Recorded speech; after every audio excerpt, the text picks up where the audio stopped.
중국은 이제 10년마다 이제 정치 지도자가 바뀌는 시스템이라고 볼 수 있는데요. 제4세대 지도부라고 할 수 있는 후진타오, 원자바오가 등장하게 됩니다. 이들의 그 구호는 조화사회였습니다. 중국이 너무나도 고도성장 과정을 거치는 과정에서 불평등이 심화됐다. 소득 불평등이 심화됐다. 뿐만 아니라 지역적인 측면에서 격차가 너무 심하다. 그래서 균형 발전이 필요하다. 균형된 조화로운 사회를 건설하겠다는 게 이들의 모토였습니다. 그러면서 농촌 문제, 삼농 문제라고 합니다. 농촌, 농업, 농민 이 문제를 해결하기 위한 어떤 면에서 국내 문제에 집중하는 그런 정책을 펴게 되면서 오히려 주룽지의 개혁개방 정책이 좀 후퇴되고 모든 정책들이 국유기업으로 집중되는 그런 모습들을 보이게 되었습니다. 그 과정에서 가장 대표적인 것은 한국을 배워라, 한국의 재벌을 닮아라 그러면서 국유기업들이 업종에 집중하는 것이 아니라 문어발로 확장하는 다각화를 하게 되고 심지어는 적자 국유기업이 흑자의 민영기업들을 인수해서 몸집을 키워나가는 그런 과정들을 거치게 됩니다. 소위 민영기업의 재국유화였고 개혁의 역주행이라고 볼 수 있습니다. 특히 글로벌 금융위기가 2008년에 터지면서 전 세계적으로 어떤 일이 벌어졌습니까? 미국, 그다음에 유럽, 일본 모든 나라들이 돈을 풀었습니다. 소위 양적 완화라는 거죠. 질적인 것이 아니라 양적으로 돈을 엄청나게 푼다. 완화시킨다는 것이 양적 완화입니다. 심지어는 어떻게 됐습니까? 미국은 제로금리가 됐고 지금 유럽과 일본은 일부 정책성 금융에 있어서 마이너스 금리까지 하고 있습니다. 금리가 마이너스까지 갔습니다. 이렇게 돈이 팽창되니까 중국도 나도 모르겠다. 우리 경제 살리는 게 중요하니까. 그래서 돈을 풀기 시작합니다. 그래서 어떤 일이 벌어지게 됩니까? 총신용이라고 할 수 있는 M2라고 보통 얘기하는데요. 우리 M1은 요구불 예금이고 M2는 저축성 예금을 포함해서 소위 그 광의의 통화라고 볼 수 있습니다. 이 통화 공급이 엄청난 속도로 증가합니다. 특히 그 국유기업을 중심으로 신용 공급이 매년 20% 증가하게 됩니다. 물론 시기에 따라서 조금 완화되기 시작합니다. 특히 2012년, 13년부터는 전체적으로 신용 공급이 줄어들고 있는 양상을 보이고는 있지만 과도한 상대적으로 본다고 하면은 GDP 대비 신용 공급이 굉장히 늘어났다는 것을 알 수가 있습니다.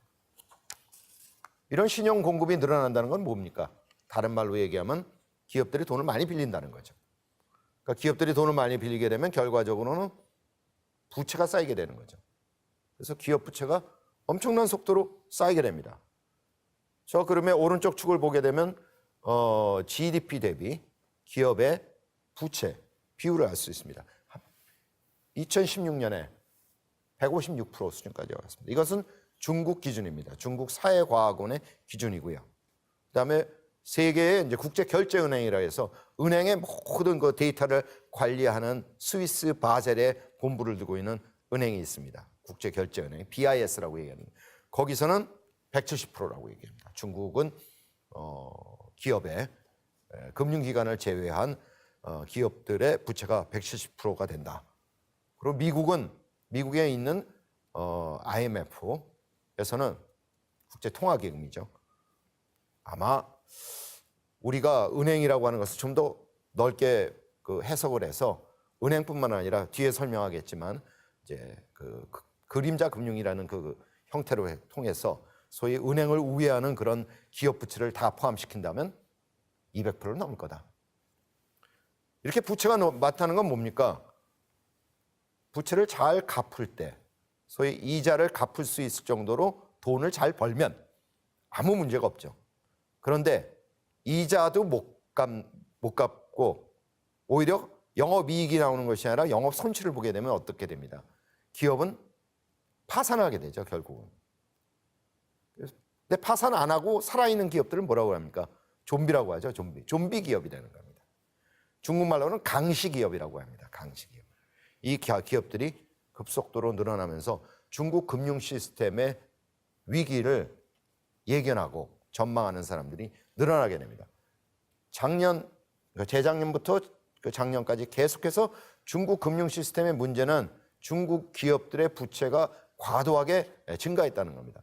이 과도한 부채를 언젠가는 중국이 줄여나가야 될 것이고 또 부채를 줄여나가는 과정에서 도산한 기업들이 늘어나게 되면 결국은 이것이 중국 금융 시스템의 위기로 올 것이고 은행의 위기로 올 것이고 중국의 경제 성장률이 떨어지게 될 것이고 그렇게 됐으면 중국이 소프트 랜딩하는 것이 아니라 연착륙, 천천히 착륙하는 것이 아니라 급전직하는 경착륙의 가능성도 있다라고 얘기하는 겁니다.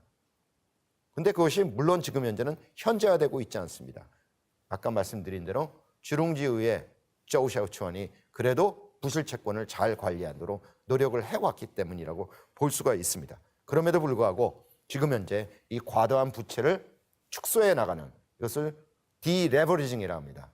빌렸던 돈을 갚아나가는 과정에서 중국 경제의 어려움이 예측된다고 볼 수가 있습니다.